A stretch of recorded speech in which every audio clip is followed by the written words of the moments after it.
Hello, BookTube. Two facts obtained for this video. The first is that I have left my email on my videos, every video, forever. That email is not a junk account. That's not an account that I look at once in a blue moon or that an employee looks at. That's my inbox.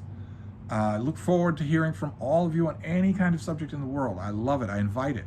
As long as you're patient, and most 99.9% of you are. I'm a working writer and editor.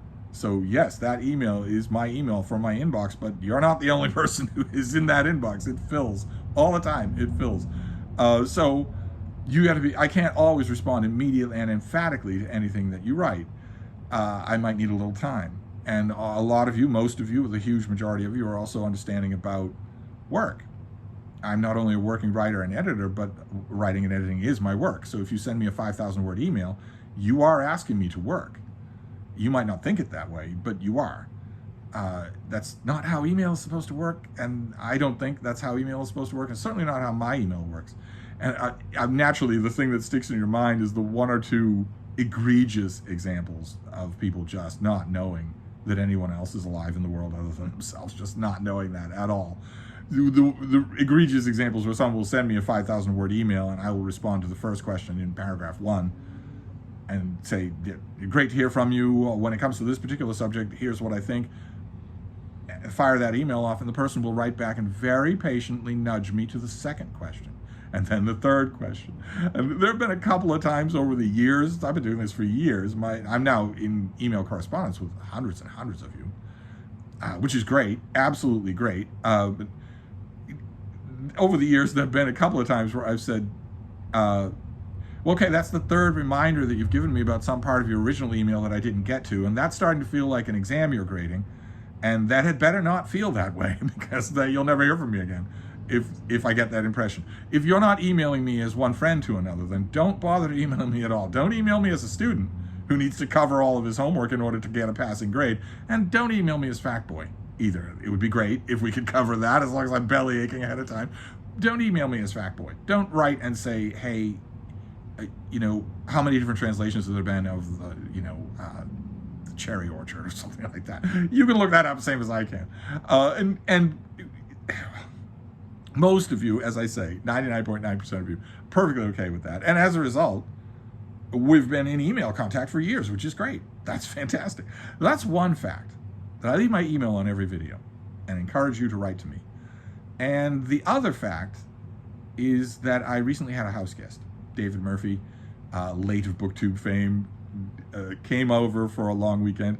I make no bones about the fact, I certainly made no bones to him, drunk or sober, that I wish his visit had been longer, but it was still a great fun, enormous fun.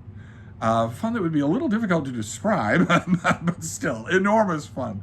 And those two factors combined in the latest edition of a feature that I refer to as Dear King Tentacle, where I read out some emails and chat about them just a bit. those two headings combined. Well, I thought we'd do that for this episode of Dear King Tentacle.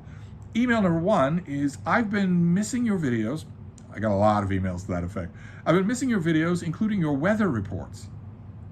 Hearing you talk about the weather with so much energy always reminds me of my granddad. And then the person adds, panics and adds quickly the parenthetical, which is odd since you're only 28.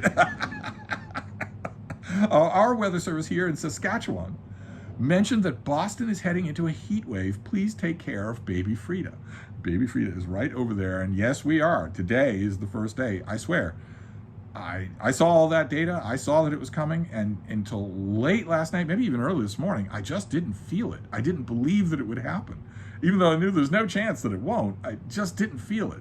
Boy, oh boy, though, did that change. Yeah, Boston is going to have a genuine heat wave. In meteorological terms for the United States in the Fahrenheit scale, a heat wave is 3 consecutive days where the daytime high is higher than 90 degrees Fahrenheit, which is, what, 33, 31 degrees Celsius, something like that. And we're going to get that. And we're not just going to get it by a mere technicality either. And it's 95 here on the first day of this heat wave. Now, a lot of this heat that's baking the day today was gone. It wasn't here in the morning yet, but it showed up in mid-morning and has been here just sitting on everything. A lot of this heat will not go away tonight. So tomorrow, be 95 again, but it'll feel a lot hotter. There won't, all the little niches and pockets where the cool underneath the shade of a tree or an errant breeze, all that will be gone. Instead, the ground will be radiating heat all day long. That makes things very tricky for a little baby Frida. That makes things very difficult for her. She is extremely sensitive to the heat. It really gets to her, and she also doesn't like to admit that. She goes charging ahead until she's ready literally to keel over. I've had to stop her. I've had to pull her back from the brink of just having a heat collapse. I've had dogs like this before, but it's been a while since I did. A long 20 years. It's been 20 years or more since I had a dog who was like this. Where they not only are sensitive to the heat, but don't admit that fact and regulate their own behavior. My Basset Hound was extremely sensitive to the heat, but she didn't like to move anytime.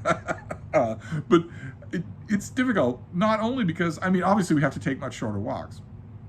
Can't be any, both of us love to just go and either do a gigantic hike in the wilderness or a long, rambling, completely aimless wander around the beautiful suburban neighborhoods up on the hill, where we don't have a fixed destination. We're just going to walk until we're both kind of bored with it, or both want to go back, or until she does. I got her a new harness. I was making, her old harness snapped on one of our walks. I just barely, I was lucky that it didn't lead to tragedy. And I cobbled together a new harness out of old dog harnesses. I have a whole cabinet full of old dog harnesses. I've never had a dog anywhere near as small as she is, so it was an improvisation. And I finally decided, since I had access to her car and a big box store, I finally decided to just get her a harness, one of those cloth chest harnesses that are billed as being much more comfortable. I was mainly concerned with how strong it would be, the stitching and whatnot, but I realized when I was using it, I was telling David this, I don't need to be so concerned with that, because when we're walking, Frida takes up a position in front of me, about an arm's length in front of me, and usually on ahead on my right hand side. She's not walking right next to me. I think she will when she's older, but she's walking a little bit ahead of me, a little bit off to the side, and no more or less than about a foot ahead of me. She'll check over her shoulder constantly to make sure that I'm still there, and to make sure that she's neither too close nor too far away. And that works fine with my walking pace. So I had noticed when I had the new harness on her, what I should have noticed with the old harness, which is that she's one of the only dogs I've ever had, aside from my Basset Hound, but for other reasons, where the leash is just loose. It's swinging between us, because there's no tension on it at all. She knows where she wants to be. She doesn't want to pull on the leash to the limit and find out. The harness doesn't need to be super strong, but it is, but we're not going to use it. All the walks have to be very short, and the slightly longer ones have to happen in the very early morning or after sunset. But after sunset presents its own problems, because her night vision is terrible, absolutely terrible. She can't make head or tail of anything, and so she panics at everything. She thinks that everything is a Sasquatch. Which I realize I do too, but my night vision is considerably better than hers. But anyway, I am going to take very good care of baby Frida. This heat wave is going to last today, which is Tuesday, then all of Wednesday, all of Thursday, and all of the data that I'm looking at in the weather services that I sometimes listen to are saying that it will break on Friday, but the break is to go from 95 to 80, or to 86. 86 is almost 90. That's not much of a break. I think we're going to ease down off this, instead of it being the kind of heat wave that ends cataclysmically with one big thunderstorm. So we'll be taking it easy. We'll be taking it very easy. Then the next email we'll go to, it's been rough not having an hour with you every day. But your videos with David Murphy have been so much fun. You know, they are a lot of fun. They're just a sample of what we do off camera. Just endless talking, endless cracking each other up. You mentioned that he had a BookTube channel, but I could only find a couple of videos. You should make him start uploading regularly.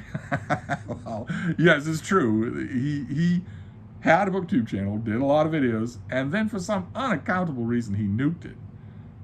I don't understand that still. I understand people who sometimes take their channel private. Okay, I don't want this out there anymore for new people to find. If it's a little BookTube channel, it's highly doubtful that anyone ever recorded any of these. So if I make the channel private, it won't be available to anybody. I understand that, but to destroy it, to nuke your channel so that the videos don't exist anymore, that I don't get. But That's what David did. So yeah, if you look him up on BookTube, you're not going to see much. But as to making him upload more regularly, I can't make him do anything. I can make a pest of myself. I can bring things up over and over again. But as I am constantly reminded, he's got a lot of jobs. He works a lot of jobs. A neat little refrain that happened throughout the whole of the long weekend was this constant implication that I'm some sort of parasite on the ass of humanity.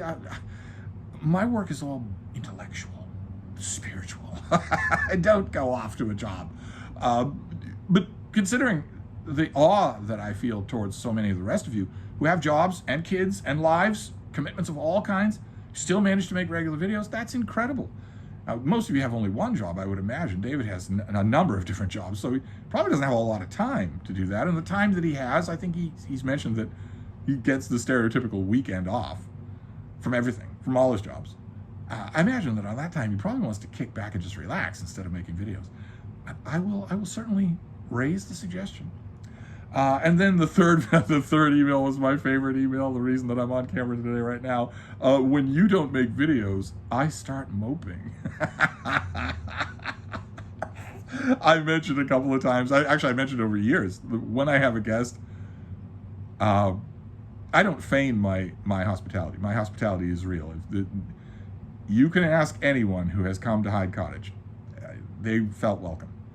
No matter what else, no matter whether they thought it was weird or they maybe got too many High School Musical clips on YouTube, the hospitality is real. That's not feigned. And my enjoyment is real. It's definitely not feigned.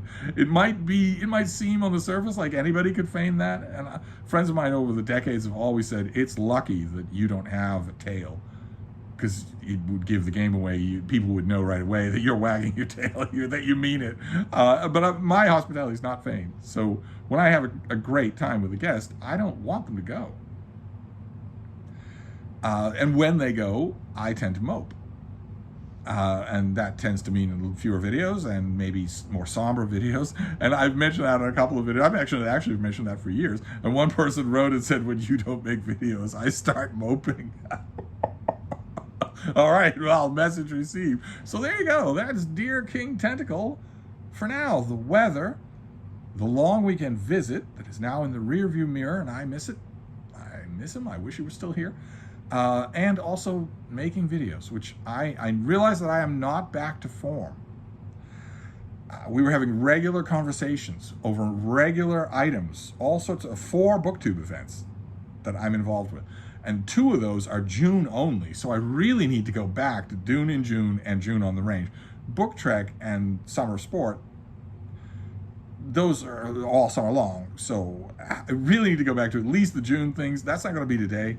I'm still not completely back, so that's not going to be today, but it will be. Those will be coming. Absolutely, they will be. Also, I've heard via the aforementioned email from a great number of you in the last 2 weeks, and I actually heard it from David as well, which is a bit rare, that you're all a lot of you kind of wanting to go back to the gospel reading, to the gospel read-along that we've been doing. That we finished the gospel according to St. Luke, and I put it on hold, but I said for months and months that we would do Luke and Acts together, and then move on to the gospel according to St. John, and we absolutely should do that. So that also I need to work up. All of it will come. I don't know when, but all of it will come soon. I will get back in the swing of things. There's a stupid, mulishly sentimental part of me when I've had a guest and I really enjoy myself and the guest goes.